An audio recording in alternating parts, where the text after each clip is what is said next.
Praise the lord. ದೇವರ ನಾಮಕ್ಕೆ ಸ್ತೋತ್ರ ಉಂಟಾಗಲ್ಪಡಲಿ. ಪ್ರೀತಿಯುಳ್ಳ ದೇವಜನರೇ, ಯೇಸು ಕ್ರಿಸ್ತನ ಹೆಸರಿನಲ್ಲಿ ನಾನು ನಿಮ್ಮನ್ನು ವಂದಿಸುತ್ತೇನೆ. ಯೋಬ 29ನೇ ಅಧ್ಯಾಯ 3ನೇ ವಚನದಲ್ಲಿ ವಾಕ್ಯ ಈ ರೀತಿಯಾಗಿ ಬರೆಯಲ್ಪಟ್ಟಿದೆ. ಆತನ ದೀಪವು ನನ್ನ ತಲೆಯ ಮೇಲೆ ಪ್ರಕಾಶಿಸುತ್ತಿತ್ತು, ಆತನ ಬೆಳಕಿನಿಂದ ಕತ್ತಲಲ್ಲೂ ಸಂಚರಿಸುತ್ತಿದ್ದೆನು ಎಂದು ವಚನ ಬರೆಯಲ್ಪಟ್ಟಿದೆ.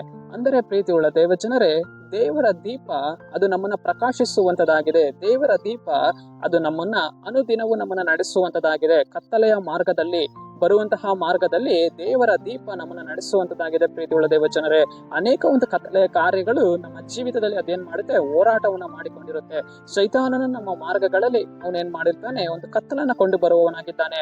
ಆ ಕತ್ತಲೆಯ ಮಾರ್ಗದಲ್ಲಿ ದೇವರ ದೀಪ ನಮ್ಮ ತಲೆಯ ಮೇಲೆ ಪ್ರಕಾಶಿಸುವಾಗ ಒಂದು ಬೆಳಕನ್ನ ಉಂಟು ಮಾಡುವಂತದಾಗಿದೆ. ಪ್ರೀತಿಯುಳ್ಳ ದೇವಜನರೇ, ಆದುದರಿಂದ ನಮ್ಮ ಕುಟುಂಬಗಳನ್ನ, ನಮ್ಮ ಜೀವಿತಗಳನ್ನ, ನಮ್ಮ ಮಾರ್ಗಗಳನ್ನ ನಮ್ಮ ದೇವರಿಗೆ ನಾವು ಒಪ್ಪಿಸಿಕೊಡಬೇಕು. ಕರ್ತನೆ, ನನ್ನ ಮಾರ್ಗಗಳಲ್ಲಿ ನಿನ್ನ ದೀಪ ಪ್ರಕಾಶಿಸಲಿ ಸ್ವಾಮಿ, ನನ್ನ ತಲೆಯ ಮೇಲೆ ನಿನ್ನ ದೀಪ ಪ್ರಕಾಶಿಸಲಿ ಸ್ವಾಮಿ ಎಂದು ಪ್ರಾರ್ಥಿಸುವಾಗ ದೇವರ ದೀಪ ನಮ್ಮನ್ನ ಬಲಪಡಿಸುವಂತದಾಗಿದೆ. ಪ್ರೀತಿಯುಳ್ಳ ದೇವಜನರೇ, ಸರಿ, ನಾವು ಪ್ರಾರ್ಥಿಸೋಣ. ಅಪ್ಪ ಕರ್ತನೆ, ನಿನ್ಗೆ ಸ್ತೋತ್ರ.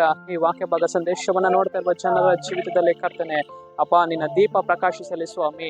ನಜರೇತಿನ ಯೇಸುವಿನ ನಾಮದಲ್ಲಿ ತಂದೆಯೇ, ಆಮೆನ್.